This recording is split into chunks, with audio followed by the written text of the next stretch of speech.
Pumasok si Derek Martin sa istasyon ng pulisya sa Brighton, timog ng London, at nagsabi ng 4 na salitang yumanig sa komunidad. Nakapatay ako ng 2 tao. Sabi ng taga-usig, ang mga biktima niya ay ang anak-anakan niyang si Chloe Bashford at asawa nitong si Josh. Matapos ang matagal na pagkaantala sa korte, nililitis na si Martin. Ngunit ano raw ang nagtulak sa kanya para gawin ang ganoong karahasang gawain? May depensa ba siya? Kasama natin ang isang international na abogado. Welcome sa sidebar ng Law and Crime. Ako si Jesse Weber. Pagpasok ni Derek Martin sa istasyon ng pulisya ng Brighton noong Hunyo 2023, sinabi raw niya sa mga pulis ang 4 na salitang magbabago ng lahat. Pumatay ako ng 2 tao, sina Chloe Bashford, dati niyang anak-anakan, at ang asawa nitong si Josh. Ngayon, kung hindi mo pa naririnig ang kasong ito, dadalhin tayo nito sa ibang bansa, dadalhin tayo nito sa East Sussex, England. Isang trahedya tungkol sa ugnayan ng pamilya, nakatagong sama ng loob, problema sa kalusugan ng isip, at sistemang pangkatarungan na hanggang 2025 ay kulang pa rin sa hustisya. Tatalakayin natin kung paano nauwi sa trahedya ang tahimik na alitan sa pamilya at ang komunidad na patuloy na naghihintay ng kasagutan. Babalik tayo sa Hunyo 2023. Isang Biyernes ng hapon sa New Haven malapit sa Brighton, nasa bahay si Chloe Bashford, 30 anyos na ina ng 4. Si Josh, asawa niya, ay may trabaho noon. Ayon sa mga kaibigan at pamilya, sila ay tinawag na kamanghamanghang mga magulang, nakakatawa, mapagmahal, at uri ng mag-asawa na parang kayang buuin ang kanilang mundo ng walang kahirap-hirap. Pero sa likod ng mga eksena may tensyon. Ngayon, para maging malinaw, hindi ito sa pagitan ni na Chloe at Josh, kundi sa pagitan ni na Chloe at ng tinatawag pa rin niyang tatay, si Derek Martin. Ayon sa The Times United Kingdom, naging asawa ni Derek si Elaine, ina ni Chloe. Tinulungan niyang palakihin si Chloe mula nung kabataan nito, at kahit pagkatapos ng diborsyo, nanatili silang magkausap. Palagi pa rin silang nagte-text at nagkikita, at ayon sa ulat, tinrato niya ito ng parehong pagmamahal gaya ng dati. Pero bago ang araw na yon ng Hunyo, may nagbago. Lalong lumubog si Martin, lalo na sa pinansyal na usapin. Nagsimula siyang magsugal at nagpatong-patong ang utang ayon sa The Times at British Broadcasting Corporation. May utang siyang halos 11,600 na buwan bago ang mga pagpatay. Iniulat ng The Telegraph na huminto siya sa pag-inom ng antidepressants. Sinabi niya sa pulis na lagi niyang nararamdamang ginagamit siya at hindi sapat para sa iba.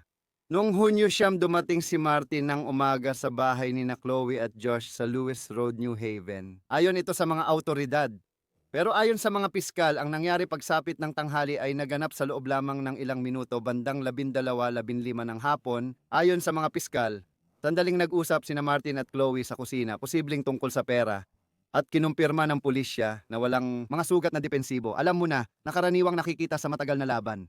Pero sa halip, ayon sa kanila, biglaan at marahas nagsimula ang pag-atake na ito.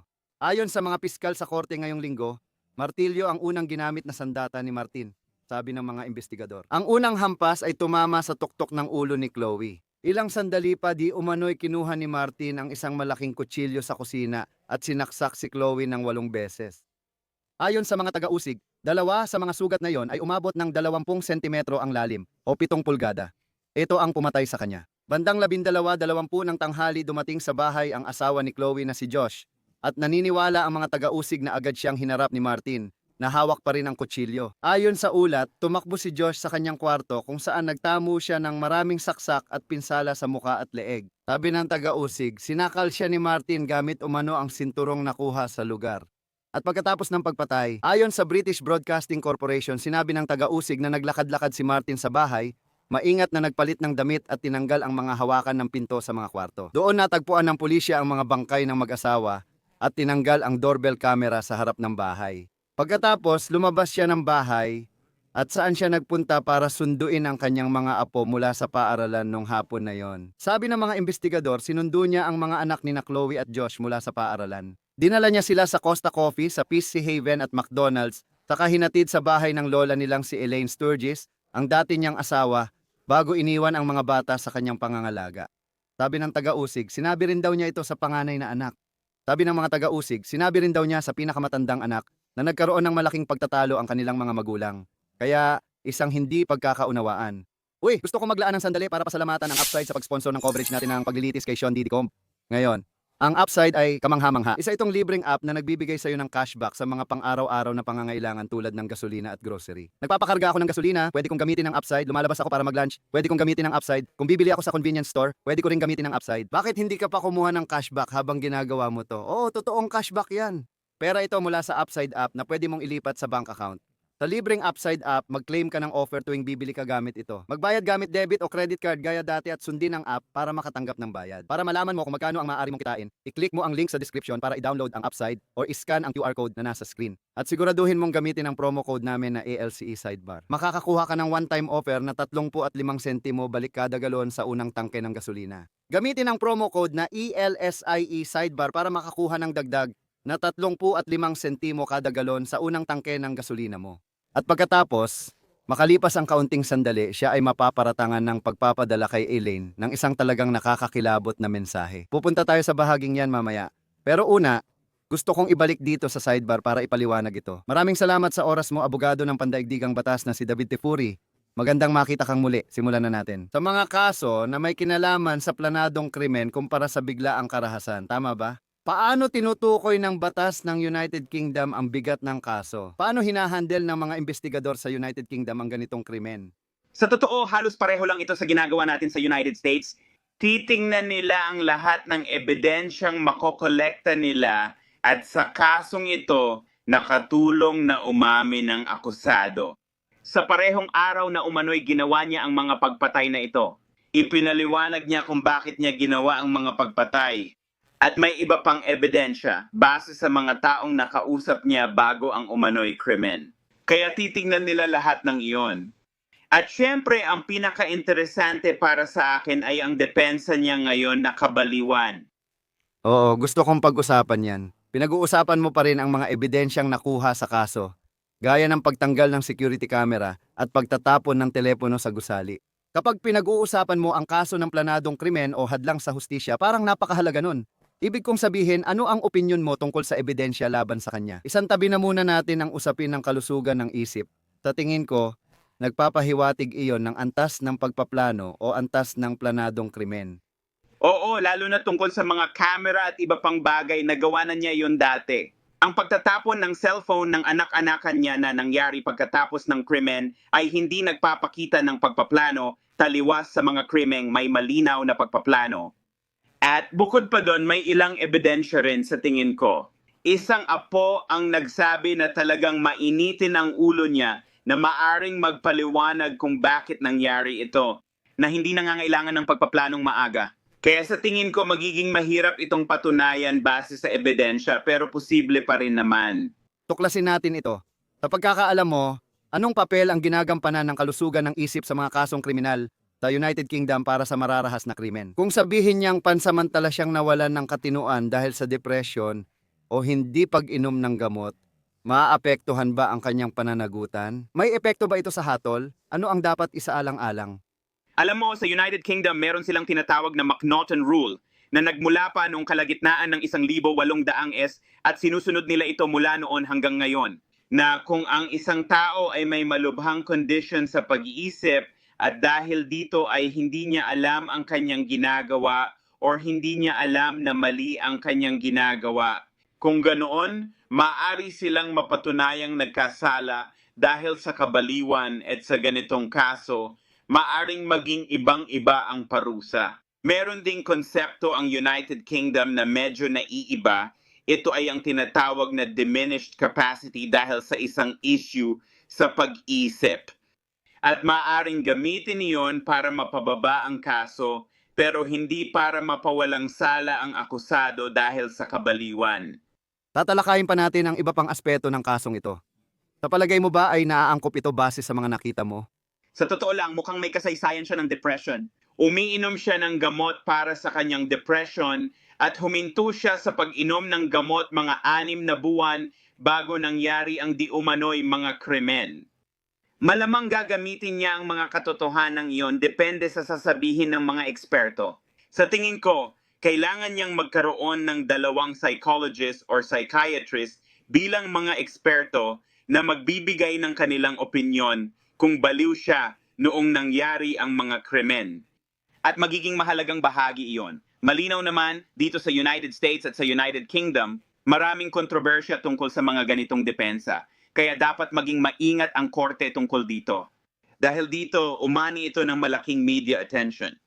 Sasabihin ko kung ano sa tingin ko ang nagpapalala rito, nabanggit ko na ito dati at pag-uusapan ko na ngayon. Kaya, matapos ihatid ang mga bata kay Elaine, pinaniniwala ang nagpadala si Martin ng mensaheng ito sa kanya. Ayon sa British Broadcasting Corporation, Elaine, patawad. Hindi ko akalain ang nagawa ko. Alam kong galit na ang lahat, lalo na ang mga bata. Galit din ako sa sarili ko at pakiusap, alagaan mo ng mabuti ang mga bata. Iniulat na binuksan niya ang telepono ni Chloe, binasa ang mga mensahe mula sa anak niya, at sumagot gamit ang sariling telepono na sinabing, "Sabi ni Mama, hindi ngayon." David, anong natutunan mo? Paano yung pagkatapos ng lahat? Katatapos lang natin sa mental health at sa tingin ko posibleng maging problema kung gagamitin itong depensa. Sang-ayon ako sa iyo. Ilang beses kong binasa ang mensaheng ipinadala niya sa kanyang dating asawa. Medyo awkward at medyo kakaiba pero hindi nito ipinapakita na parang baliw ang isang tao. Hindi nito pinapakitang hindi niya alam o naiintindihan ang ginawa niyang mali. Sa totoo lang, alam mo, humihingi siya ng tawad, kaya nagsosorry siya sa mismong araw na nangyari iyon. Kaya, maaaring maging napakabigat na ebidensya iyon laban sa kanyang pahayag na siya ay baliw nung araw na iyon. Maaaring tanggapin ito bilang ebidensya sa pagkakaalam mo. Oo, wala akong nakikitang dahilan para hindi ito tanggapin. Alam mo, magagawa niyang magpatotoo tungkol dito.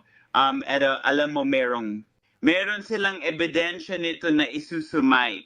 At pagkatapos, alam mo, pati na rin, alam mo, nasa sistema natin ito. Hindi ito magiging sabi-sabi lang. Kaya para sa inyo na maaaring magsabi ng alam mo hindi ako sigurado, yung mga mensahe na yon maaaring malabo. Pero totoong pag-amin ba yon? Heto pa, may isa pang problema. Pagkatapos daw niyang magpadala ng mga mensahe, nagpunta siya sa istasyon ng pulisya sa Brighton at inamin na ayon sa ulat, nakapatay na ako ng 2 tao ngayon. Inaresto si Martin sa istasyon ng maayos at binantayan siya magdamag. Sa panayam ng The Times na sinabi niya sa mga detective na napikon siya pero hindi niya planong patayin sila. Pero sabi niya, basta na lang siyang napikon.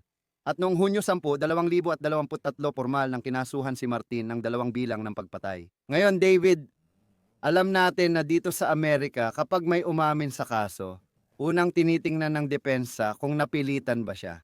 Pinilit ba? Binasa ba sa kanila ang kanilang mga karapatan, ano? Ano ang mga pangyayari? Ano talaga ang sinabi? Iyan din ba ang pinag-uusapan sa United Kingdom o yun ba ang sinasabi natin ngayon? Mukhang diretsong lantad na pag-amin nito, mahihirapan talaga ang depensa. Maaring maging issue ang mga iyon sa United Kingdom, pero kahit dito sa United States, ipinapakita ng mga ebidensya na hindi ito sapilitan. Kusang loob niyang nagpasya na sumuko. Sinabi niya sa kanyang dating asawa na gagawin niya iyon at pumunta siya dala ang kanyang pag-amin. Hindi ito, isang sapilitang interrogation na nagresulta sa pag-amin na ito. Dahil sa mga dahilan na iyon, tingin ko mahihirapan ang kanyang mga abogado na palabasin siya o makuha iyon. Alam mo, Matanggal. Ngayon, itong ideya na siya, kung inaamin niya ito, bakit natin kailangang paniwalaan lahat ng sinabi niya? Kung hindi planado, hindi talaga napaghandaan, di ba? Baka nakatuon ang isip niya sa pera na siya at si Chloe ay nagkaroon ng pagtatalo bago niya umano ito pinatay. Base sa alam mo, maituturing ba na pag-uudyok ang pagtatalong iyon? Pwede bang magamit yon para mapababa ang kaso ng pagpatay sa United Kingdom? Yung tipong dala ng init ng ulo. oo, sa tingin ko yung dala ng init ng ulo ay mag-aalis ng intensyong pinagplanuhan. Kung maniniwala ang korte na siya, alam mo yon, ay kumilos bigla at dahil sa kanyang galit, dala ng init ng ulo. Sasabihin ko na mas mahirap gawin ang depensang iyon para sa pangalawang tao. Pumatay siya dahil pagkatapos niyang patayin ang kanyang anak-anakan, naghintay siya para sa asawa nito at inatake niya ito pagpasok sa pinto. At parang mas mukhang pinagplanuhan niyon at hindi ako sigurado kung paano niya ito ipapaliwanag. Iiwasan mong mapatunayang pinagplanuhan base sa mga katotohanan iyon. Ayon sa The Times United Kingdom, pinautang ni Martin si Chloe ng halos $800 na unti-unti niyang binabayaran. Ayon sa British Broadcasting Corporation, may utang si Martin na halos 11,000 karamihan mula sa pagsusugal. At noong panahon ng pagkamatay ni Chloe, nabawasan na raw niya ang kanyang utang sa humigit kumulang $200. Pero ayon sa Daily Mail, si Martin ay nagpahiram kina Chloe at Josh ng iba't ibang halaga ng pera sa loob ng mga taon. 1,000 libra sa kotse, 600 libra sa bayarin, at 1,500 libra sa gastusin ng pamilya. At napapaisip ka, alam mo kung paano kaya makakaapekto yon sa kaso? Pwede kaya itong makaapekto sa kaso? Pwede bang ipaglaban ng isang abogadong tagapagtanggol, David, na ang alitang pinansyal na ito ay may ginampanang papel sa kahit anong paraan? Napag-usapan na natin ito, pero kapag inilatag ko ang mga numerong yon, posibleng bahagi ito ng mas malaking kwento. Sa tingin ko, tiyak na bahagi ito ng motibo na susubukang patunayan ng prosekusyon at tiyak na hindi ito nagpapaganda ng imahe niya. Malinaw naman hindi ka pwedeng gumamit ng dahas para maningil ng utang, pero napakaliit lang ng utang na ito yung klase ng pagpapautang ng pera na nangyayari sa pagitan ng mga miyembro ng pamilya na inaasahan na talaga sa ating lipunan. Kaya para magalit siya dahil lang sa utang sa kanya ng babae na maliit lang naman, mga $200. At para gawing dahilan o basihan iyon para atakihin at patayin niya siya, talagang nakakagulat iyon. Nabanggit ko rin na ilang buwan bago ang trahedya, tumigil si Martin sa pag-inom ng antidepressants. Isang niulat ng isang telebisyon na ayon sa ilang psychiatrist, pinaniniwala ang may depressive disorder si Martin. Bagaman iniulat ng mga outlet na magkakaiba ang opinyon nila kung sapat nga ba talaga ang tindi ng kondisyon niya para maalisan siya ng pananagutan. David, nabanggit mo na ito dati. Sa tingin mo ba magiging laban ito ng mga eksperto? O sa tingin ko eksperto ang maglalaban dito. At kung meron siyang magagaling na eksperto na may maraming karanasan sa pag-diagnose ng mga taong may seryosong, alam mo na, mental na kapansanan. At kaya nilang patunayan yon. Base sa mga pag-uusap nila sa kanya at base sa kanyang medical record, pwede nitong bigyan siya ng mas matibay na basehan para gamitin ang insanity defense. Kasalukuyang nililitis si Martin sa Brighton simula Oktubre 6, hindi naging madali ang pagdating doon. Unang humarap sa korte si Martin noong Agosto 2023 ayon sa British Broadcasting Corporation. Ayon sa British Broadcasting Corporation, bagamat inamin ni Mart ang mga pagpatay, hindi siya umamin sa kasong pagpatay kundi sa homicide lamang. Ipinakulong siya ng korte habang hinihintay ang paglilitis na dapat noong Nobyembre 2023. Mula noon, 5 beses nang naantala ang paglilitis. Base sa datos ng Ministry of Justice na sinuri ng British Broadcasting Corporation, may 75,000 kaso sa Crown Court na naghihintay madinig. Sobrang tindi na ng backlog kaya ang ilang bagong kaso, inaasahang mas-schedule pa lang sa 2029. David, gaano kadalas mangyari yan dito sa United Kingdom? Hindi ako sigurado. Sa totoo, parang sistema rin natin na may malaking backlog. Kulang tayo sa mga hukom at piskal. Hindi ko alam kung bago ito sa sistema ng United Kingdom, kung resulta ba ito ng, alam mo na, pagbawas ng budget para sa kanilang justice system or hindi. Pero masasabi ko na nagreklamo ang mga miyembro ng pamilya tungkol dito na nagdudulot ito ng matinding stress sa kanila dahil paulit-ulit na naipagpapaliban ang kaso sa ganitong paraan. Kaya umaasa ka na magkakaroon na ito ng mabilis na resolusyon ngayon at wala nang karagdagang pagkaantala. Yung ideya na may akusadong umamin pero nag-plead ng not guilty sa murder at guilty sa manslaughter, kakaiba ba iyon para sa'yo? Hindi, sa tingin ko may kinalaman yun sa depensa nila sa United Kingdom na tinatawag na diminished mental capacity. At iyon talaga ang tinutumbok niya. Sa tingin ko, alam niyang hindi siya makakakuha ng buo, alam mo na ng buo. Hindi siya magiging matagumpay sa isang buong depensa ng alam mo na guilty dahil sa dahilan ng kabaliwan. Parang gusto niyang makuha yung diminished capacity para bumaba ang kaso. Tinatayang 3 linggo ang kanyang paglilitis. May babantayan ka ba? Yung mangyayari sa mga eksperto na malamang na magpapatotoo tungkol sa kanyang kalagayang pangkaisipan at pati na rin kung paano tatakbo ang kaso. Tungkol sa premeditation at ang pagkakaiba ng unang sinasabing pagpatay at ng pangalawang sinasabing pagpatay at mas interesante yung pangalawa pagdating sa premeditation dahil nag-aabang siya para sa kanya. David Kaifuri, maraming salamat sa paglalaan ng oras. Pinahahalagahan ko ito. So, Gavin. Yan lang muna ang meron kami para sa inyo ngayon dito sa Sidebar. Lahat kayo maraming salamat sa pagsama sa amin. Paki-subscribe sa YouTube, Apple Podcast, Spotify o saan mang podcast platform. Pwede rin akong i-follow sa X o Instagram. Ako si Jesse Weber, hanggang sa muli.